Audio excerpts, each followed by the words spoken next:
sini saya akan menjelaskan tentang bentang alam Indonesia, yaitu bahan ajar IPS fase B kelas 3. Apa saja yang akan dijelaskan pada materi ini? Yaitu yang pertama ada tujuan pembelajaran. Tujuan pembelajaran pada materi ini adalah yang pertama yaitu mengidentifikasi ragam bentang alam. Yang kedua, mengenali karakter bentang alam. Yang ketiga, menghubungkan bentang alam dengan profesi masyarakat. Yang keempat, yaitu menganalisis pengaruh bentang alam terhadap budaya.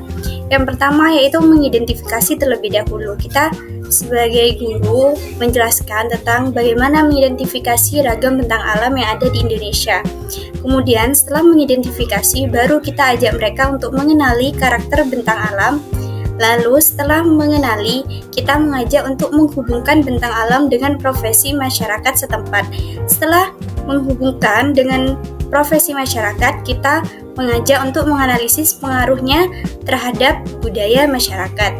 Setelah itu, pada subbab pertama kita akan mempelajari tentang pengertian bentang alam. Apa itu bentang alam? Yaitu bentang alam ini adalah hamparan alam yang terbentuk secara alami dengan berbagai bentuk permukaan bumi, yaitu seperti contohnya ada dataran tinggi, gunung, lembah, sungai, seperti itu. Jadi bentang alam ini hamparan alam yang terbentuk secara alami dengan berbagai bentuk permukaan bumi yang tidak rata. Ada di bentang alam sendiri ada apa saja? Itu yang pertama ada dataran tinggi. Dataran tinggi, apa itu dataran tinggi? Itu dataran yang berada di ketinggian di atas 500 mdpl. Di mana ciri-ciri dataran tinggi itu yaitu udaranya sejuk, cocok untuk pertanian, perkebunan, dan wisata, dan juga banyak terdapat di daerah pegunungan. Dataran tinggi bukan hanya daerah pegunungan, bukit juga termasuk dataran tinggi. Setelah itu ada dataran rendah. Apa itu dataran rendah? Dataran rendah yaitu dataran yang berada di ketinggian 0 sampai 200 mdpl di atas permukaan air laut. Dataran rendah ini mudah dijangkau, cocok untuk pemukiman dan pertanian, dan juga transportasi dan komunikasinya lebih mudah. Karena di dataran rendah sudah masuk teknologi modern, yaitu seperti sinyal, listrik, dan lain-lain. Dataran rendah ini seperti yang kita tempati saat ini, yaitu permukaan yang ada di bawahnya gunung dan ada di atasnya laut, seperti itu. Selanjutnya yaitu perbandingan antara dataran tinggi dan dataran rendah. Untuk lebih mengenali seperti apa perbandingan antara dataran tinggi dan dataran rendah, ada 2 poin yang perlu diketahui. Yang pertama yaitu dataran tinggi. Dataran tinggi yaitu memiliki udara yang sejuk, sayuran yang mudah ditanam, dan juga perkebunan. Biasanya masyarakat di sana berkebun. Dataran rendah yaitu udaranya lebih panas, ada pemukiman warga lebih banyak, dan pertaniannya itu lebih identik dengan padi daripada sayuran. Baik, selanjutnya yaitu adaptasi di dataran tinggi. Supaya kita dapat bertahan hidup, kita harus bisa beradaptasi di lingkungan tersebut. Yaitu bagaimana cara manusia beradaptasi di dataran tinggi? Yang pertama yaitu memakai pakaian yang tebal, karena di dataran tinggi ini relatif udaranya dingin. Rumah dari kayu dan beratap pendek. Rumah-rumah di dataran tinggi sebaiknya dari kayu dan beratap pendek karena udaranya dingin untuk menjaga kehangatan di dalam rumah tersebut. Yang ketiga yaitu bertani sayur dan buah, karena di dataran tinggi tanahnya lebih subur dan bertani sayur dan buah itu lebih menguntungkan. Selanjutnya yaitu bagaimana cara beradaptasi di dataran rendah. Tentunya cara beradaptasi di dataran rendah yaitu yang pertama memakai pakaian yang tipis, karena di dataran rendah udaranya relatif panas. Rumah beratap tinggi dan ventilasi yang baik, karena rumah yang beratap tinggi udara lebih mudah masuk dan ventilasi yang banyak udara lebih masuk supaya dalam rumah tetap sejuk. Yang ketiga yaitu memanfaatkan angin untuk kesejukan, seperti membuat ventilasi udara di rumah yang lebih banyak supaya rumah tetap sejuk dan penghuninya nyaman. Selanjutnya yaitu ada Subbab yang kedua yaitu ada pengertian bentang alam dan budaya. Apa itu pengertian bentang alam dan budaya? Tentunya bentang alam itu memengaruhi bentuk rumah, adat, kebiasaan, dan budaya pada masyarakat. Karena lingkungan yang berbeda juga memengaruhi budaya masyarakat yang berbeda juga. Yaitu bagaimana bentang alam ini memengaruhi budaya? Yaitu yang pertama, ada rumah adat di dataran tinggi. Seperti apa? Yaitu ada rumah bolon di Sumatera Utara, di mana rumahnya itu lebih pendek karena udaranya sejuk. Yaitu ada rumah tongkonan di Sulawesi Selatan, dan juga rumah-rumah di dataran tinggi ini menyesuaikan dengan cuaca dingin dan curah hujan yang tinggi. Selanjutnya yaitu ada rumah adat di dataran rendah. Rumah adat di dataran rendah yaitu ada rumah Rumoh di Aceh dengan ventilasi yang banyak dan juga rumahnya yang relatif tinggi untuk udara mudah masuk. Yaitu rumah adat di dataran rendah juga memiliki ventilasi terbuka, di mana dengan ventilasi terbuka angin mudah masuk. Terus yang ketiga yaitu menyesuaikan iklim yang lebih panas, seperti rumah adat di dataran rendah yang ventilasinya lebih banyak. Selanjutnya, setelah kita mempelajari berbagai macam bentang alam di Indonesia, yaitu ada rangkumannya supaya kita lebih paham terhadap apa yang kita pelajari, yaitu bentang alam di Indonesia ini terdiri atas dataran tinggi dan dataran rendah yang memengaruhi cara hidup, pekerjaan, adaptasi, dan budaya masyarakat, di mana lingkungan yang berbeda itu sangat mengaruhi bagaimana cara masyarakat hidup, pekerjaan, adaptasi, dan budaya masyarakat itu sendiri. Seperti tadi, masyarakat yang hidup di dataran tinggi yaitu pekerjaannya yaitu menanam sayur dan buah, dan masyarakat yang hidup di dataran rendah yaitu menanam padi, karena menyesuaikan dengan iklim dan budaya yang ada di masyarakat tersebut. Dan masyarakat tersebut akan beradaptasi dengan budaya sesuai dengan datarannya. Seperti tadi, yaitu ada rumah adat yang berbeda-beda antara dataran tinggi dan dataran rendah, di mana rumah adat di dataran tinggi yaitu rumah adatnya relatif pendek untuk menyesuaikan dengan udara dingin yang ada di dataran tinggi, dan rumah adat yang ada di dataran rendah yaitu rumah adatnya relatif tinggi karena untuk menyesuaikan dengan udara yang panas agar udara yang di dalam tetap terjaga dingin, seperti itu.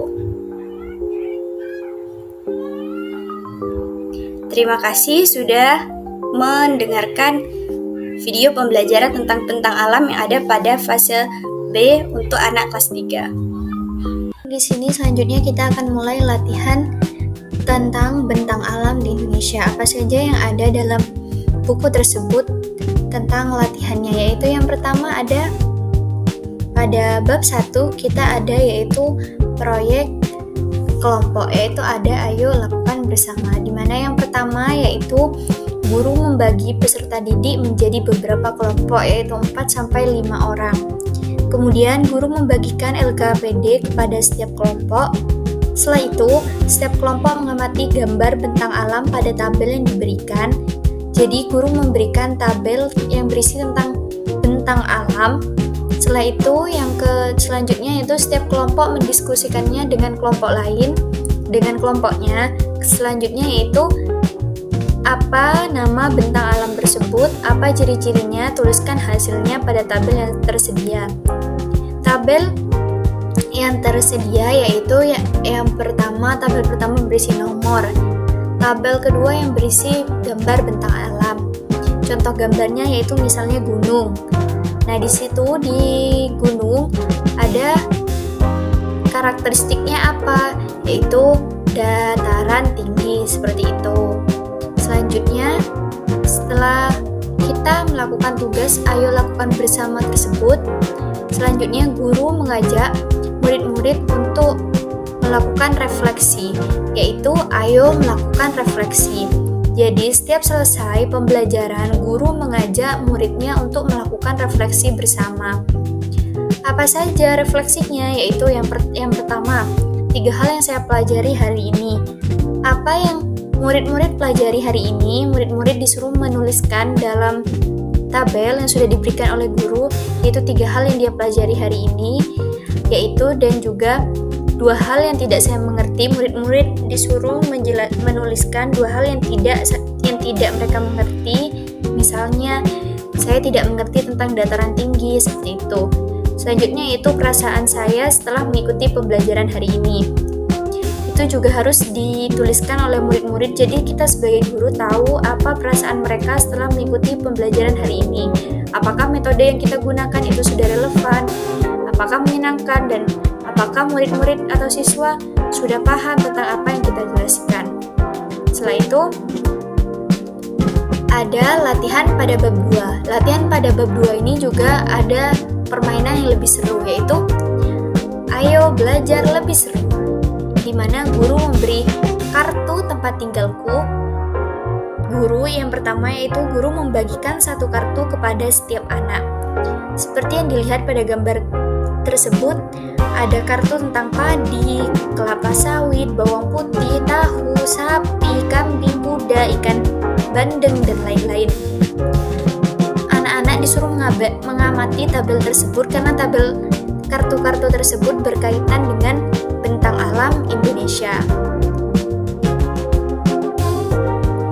Selanjutnya, dari kartu yang diberikan oleh guru, yaitu kemudian guru membuat tabel di papan tulis yang berisikan ada dua tabel, di mana tabel yang pertama yaitu yang berisikan terdapat jumlah banyak di daerahku atau tidak ditemukan atau ditemukan dalam jumlah sedikit di daerahku.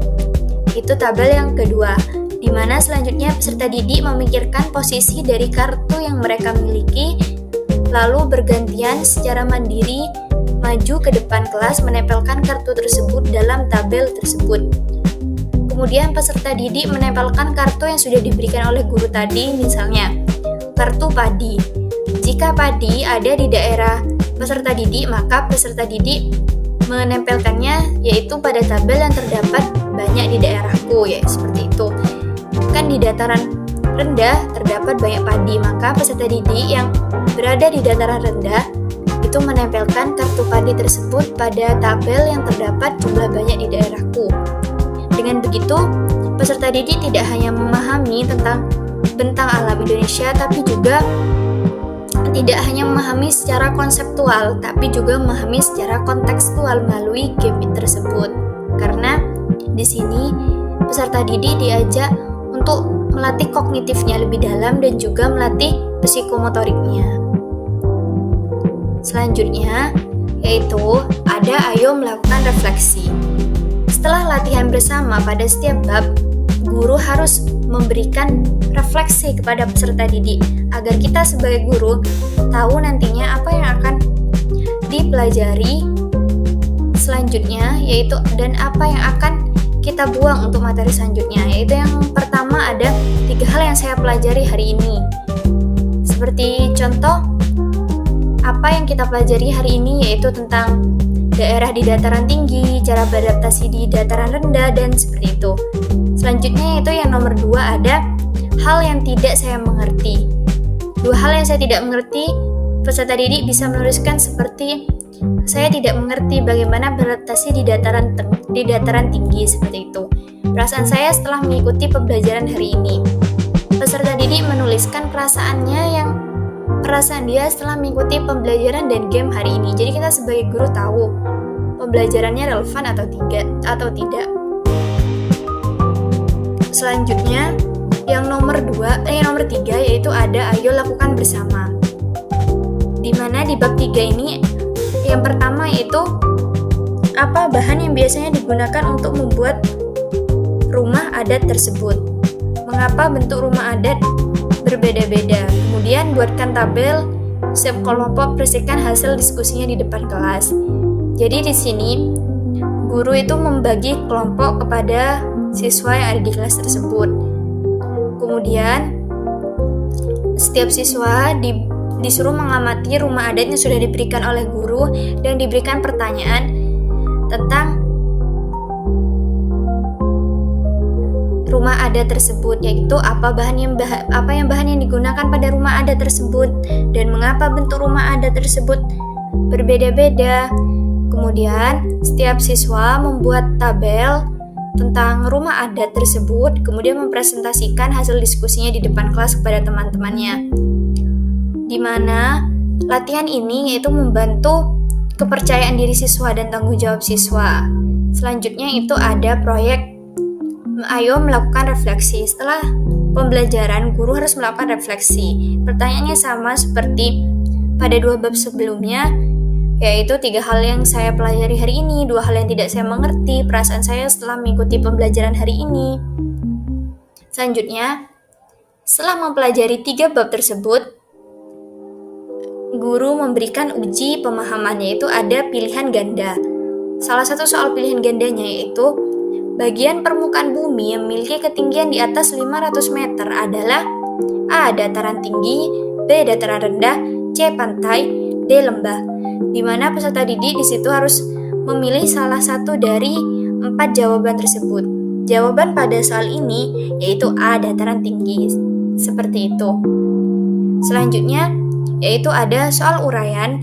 Soal uraian salah satunya di sini ada mengapa wilayah dataran rendah banyak diminati masyarakat. Di mana di situ peserta didik harus menjawab mengapa dataran rendah banyak diminati oleh masyarakat. Jawaban tersebut sudah ada dalam bahan ajar yang sudah diberikan oleh guru pada bab-bab sebelumnya. Demikian latihan yang ada pada bahan ajar ini itu yang bisa dilakukan oleh guru ketika menerapkan pembelajaran IPAS dengan menggunakan bahan ajar ini.